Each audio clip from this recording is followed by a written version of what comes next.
Good evening, ladies and gentlemen. How do you do? It's Aaron here, the founder and CEO of AAA Games, coming to you from my hotel at the Westminster Plymouth Inn. It's TGIF, and it's a little bit of a difficult situation to explain right now. First and foremost, I continue to thank everybody from the bottom of my wholesome soul for supporting me. Everything that I'm doing right now, going through what I'm going through, and my $10 billion initiative. And I do continue to say that that's very, very real. I would like that to happen. I'm working for that to happen. And this is really, really hard to explain. But as you'll see, it's different here, all the way around. My sister would normally be sitting right there or right there, and she's actually in the bathroom. And I'm going to explain that in just a moment. But I basically had to take all this out here as a precautionary measure because my sister's still in her PCOS PMS phase right now, and it's really, really difficult to pinpoint exactly what it is.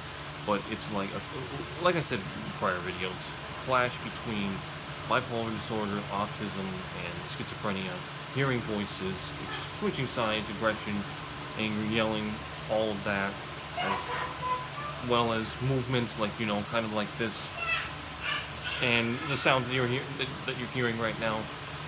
So unfortunately, it's one of those things where what her social worker doesn't know won't hurt her, and we're trying to separate the space from each other, so we're not on top of each other. We're not all bunched up, and we have our outlet because you gotta have your space. Everybody's gotta have their space, their time for themselves.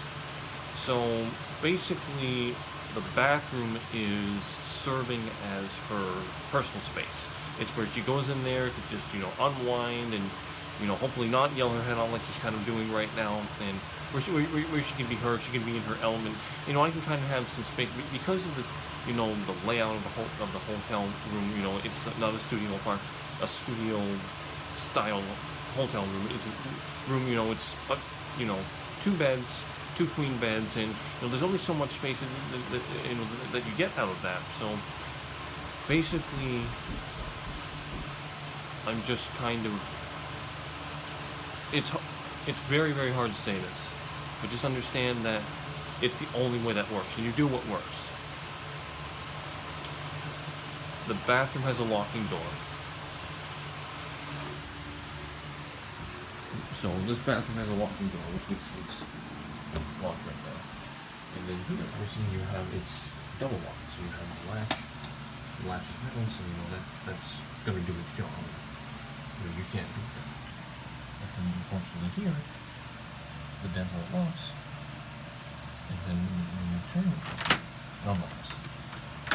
So, unfortunately, there's no way that you can be inside,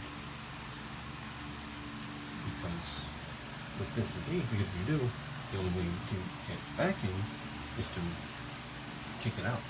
You can't obviously do that because that's the liability issue, and that wouldn't make the manager happy, and that wouldn't be good for me either.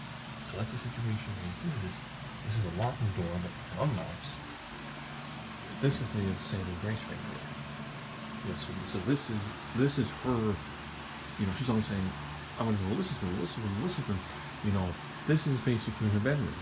So I'm making this my bedroom, and this her bedroom. And I know it's really, really hard to understand, but you have to understand that my sister goes through extremes. Every single, you never know what you're going to get from her. The story's written, very, very differently with her every single day. But there's no other way to do it, because she'll tear everything up in the room, cause me stress, cause the staff here stress, and I want to make everybody's job here very, very, easier. And I made that case very, very clear. To the fact that the management allowed me to stay here longer. I want to put my best foot forward, and just do what I can do to make their jobs easier. I mean, committed to that. They've been almost 8 months here, and it pains me to do it, but it gets to that extreme. There's no other way. You can't control her. When she goes into this mode, she's in her element. She'll tear everything up. She'll get aggressive, ferocious, and there's nothing else I can do. because she won't listen to me. She does a great job of not listening to me. She does a great job of listening to her social worker. The reason for that is because we're right on top of each other. So she's like, you know what? I can push your buttons. I know what you don't like, and I'm just not going to listen to you. And that's the situation there. So that's why it looks so different right now. And she's in the bathroom. She's okay. She's completely fine. Like she's eating her lunch, eating her supper in there. She's got some activity books and everything to just keep her occupied, because if she doesn't have entertainment, she creates her own entertainment. And unfortunately, during this mindset, all her mind is chaos. So she wants everything around her, her four walls, to be chaotic too. And it just sucks. It really, really sucks to deal with, because, as you know, I'm going through very much right now with my mother. Mother could lose the house, could lose the car. It's a very, very realistic, real world, real talk situations. But beyond that, that I reposted a video to XB2, in which I dedicated my car. Now, I want to make very, very clear what that means, because it can be a little bit confusing. But basically, I'm dedicating my father's daily driver, the 2017 Hyundai Sonata that you've seen, video after video after video after video, and frame after frame there, all the way back to my house, my driveway, when that car was the closest thing I can have to a spare roof. But I'm dedicating that car to Rockstar Games and Sam Housen. Build a Rocket Boy. I thought it was Build a Rocket Boy Games, but it's just being called Build a Rocket Boy. So I'll say Build a Rocket Boy and Mr. Leslie Ventus. Along with the fact that the dedication is also a clever initiative for Grand Theft Auto 6 and everyone. And at this point, you really should understand, everything I've done, what I have that car dressed up in, the label, everywhere labels. But what it comes down to is, if for some reason that car should be towed, and I never see it again because I need proof of registration to get it back to me, I can't get it to me because I can't make a move because it's all through my mother, tied into her. I'm making the ultimate sacrifice. And you really could say that has something profoundly to do with Grand Theft Auto 6. And it's very, very hard for me to do that. But that's why, I'm gonna put the Rockstar Games logo on there, the one that I created, a bumper sticker that on there, stick that on there, XB Games logo, stick that on there. That's gonna be on the driver's side, the quarter panel there on the driver's side. That's gonna be to the left of the everywhere bumper sticker that's in the driver's side. And I'm actually gonna put a bumper sticker of the dedication, so it's gonna have my car. That gold frame there, and with the holes on the cut on the end on the edges. It's going to be desaturated, basically desaturated kind of like a model of the car, and then it's going to have all the text underneath, which is what the dedication's about. It's a Rockstar Games, Build a Rocket. Then I call it the Rockstar Games Build a Rocket Boy Sonata, because that's what it is. That's the name of the car. But I just want to make it very, very clear. I do mean that. I think that's really a hell of a sacrifice, and I'm hoping that, Rockstar Games and, not only Rockstar Games to Build a Rocket Boy, other organizations that carry the same mindset, and, just the same system as Rockstar Games to Build a Rocket Boy, they appreciate that. Because that's a sacrifice. I want to make that very, very clear. I'm sacrificing. I'm dedicating those four wheels to those two organizations. And everything's all there. It's a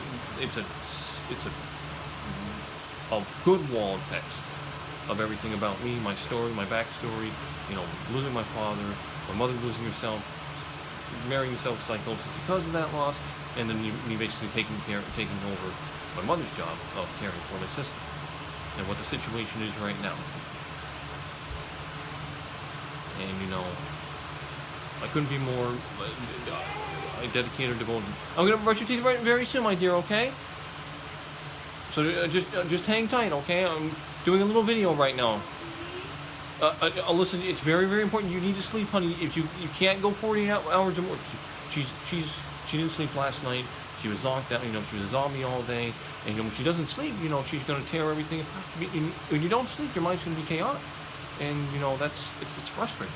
It's very, very, very frustrating.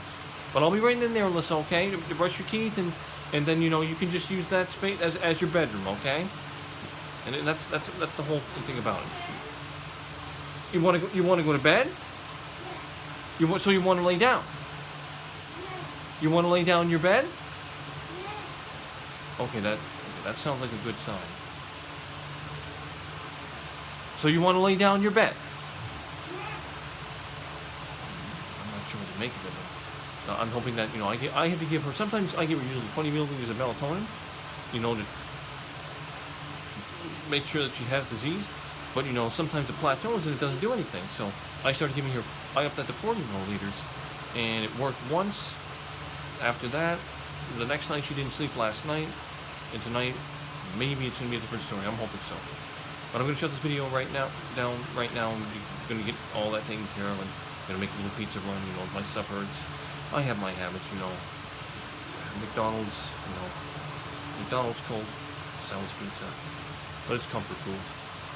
And the staff there is wonderful, and they have everything ready for me. Sometimes when I come after hours and they close their doors, they leave the pizza box there, and it's little things that are so appreciated. But again, thank you so much for watching. There's plenty more to come from me. Aaron, the CEO of Extra Playing Games. I'll be playing games not once, not twice, 3 times, or 4 times, but all times, because you never know what's going to happen. And they need you as much as you need them. I'll see you very soon.